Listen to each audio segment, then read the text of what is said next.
suis donc Cédric Cadet, je travaille au service GEMAPI de Valence Romain Agglo. Bonjour, je m'appelle François Albert, je suis ingénieur agricole, je travaille au département de la Drôme, au service agriculture, sur les questions d'irrigation notamment. Je m'appelle Jean Riaillon, je suis un élu d'une petite commune de l'Ardèche qui s'appelle Boffre. J'en suis le premier adjoint, ce qui me permet de pouvoir m'occuper d'activités au niveau de l'intercommunalité qui est composée de 13 communes et qui s'appelle la communauté de communes Rhône-Crussol. Moi je suis ingénieure en mathématiques appliquées et puis en informatique et je suis aussi docteur en hydrologie. Je m'appelle Rémi Gondre, de métier j'ai rien à voir avec l'hydrologie régénérative parce que je suis plutôt dans le champ du travail social. Je suis arrivé à l'hydrologie régénérative par la question de l'engagement écologique. Seul citoyen à être candidat sans être directement intéressé par un projet d'hydrologie régénérative. Vraiment le projet qui nous porte en ce moment, c'est le projet qui est financé par l'Agence de l'eau autour de l'appel à manifestation d'intérêt, donc l'AMI, agir au climat, agir plus vite et plus fort. Et donc dans ce cadre-là, on accompagne 5 collectivités pilotes qui sont vraiment, qui portent bien leur nom, qui sont des pilotes expérimentaux. C'est vraiment des territoires incroyables et qui ont le courage de se lancer dans ces expérimentations. En fait, la grande vision de la chaire, c'est d'avoir une cohérence au niveau des bassins versants.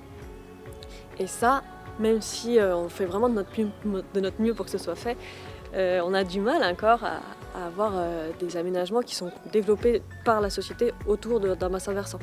Donc, la communauté d'agglomération Valence Romain Agglo soutient ces projets et il y a eu certainement une grosse prise de conscience, alors pas que des élus mais de l'ensemble du territoire suite aux grosses sécheresses de 2022 et 2023 avec une grosse tension sur la ressource en eau, des contraintes d'irrigation, des villages qui n'avaient plus d'eau, des milieux qui s'asséchaient. Et là, je pense que malheureusement, ou alors heureusement pour l'hydrologie régénérative, pour ces approches low-tech, mais c'est des événements comme ça assez extrêmes qui permettent de réveiller les consciences et d'aller chercher d'autres solutions pour lutter contre ces événements extrêmes et leurs conséquences. On se rend compte quand même quand on regarde l'évolution du climat pour les prochaines années que continuer l'agriculture dans ces conditions va devenir quand même de plus en plus difficile. Et du coup, la question de l'économie de l'eau, de la stocker dans les sols le plus longtemps possible, dans les milieux naturels et tout ça, devient quand même prépondérante et devient un axe qui a été identifié dans beaucoup de projets liés à l'eau dans le département, sur le territoire de la Drôme. Et du coup, on s'intéresse fortement à la question. Je suis complètement impliqué dans l'hydrologie régénérative. C'est qu'en 2020, au moment de mon mandat, par cette commission agricole, je me suis déplacé chez les agriculteurs et je suis allé leur demander qu'est-ce qui va pas. Et dans ce qui ne va pas, est apparu que les agriculteurs souffraient de la crise hydrique qui est en train de se mettre en place avec le dérèglement climatique.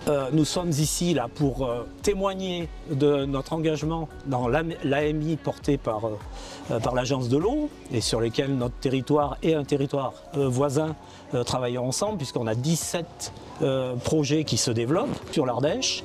Nous visons le déploiement de ces travaux d'hydrologie régénérative à très grande échelle, au moins sur un bassin versant de 55 km². Bientôt, cette forme de communication qui sera déclinée vers le public, vers les institutions, vers les politiques. Et c'est grâce à des projets comme ça que l'on va devenir crédible et qu'on pourra l'appliquer pour nos enfants d'une façon répétitive et que l'on pourra peut-être sauver de l'activité agricole sur nos espaces qui sont très très sensibles en ce moment.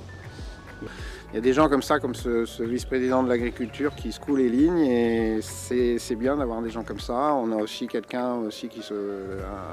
personne qui bosse à la CCRC qui est vraiment... On a fait une belle équipe au début sur ce premier projet et ça s'est enclenché tous les autres et c'est génial. On a besoin de ces collectivités territoriales un peu innovantes. L'association, elle est capable d'interagir avec son écosystème, de répondre aux questions qui lui sont posées, d'accueillir de nouvelles personnes, d'être d'être un peu l'élément, le corps liant de l'écosystème de l'hydrologie régénérative, un élément central d'une démarche de transition de la société.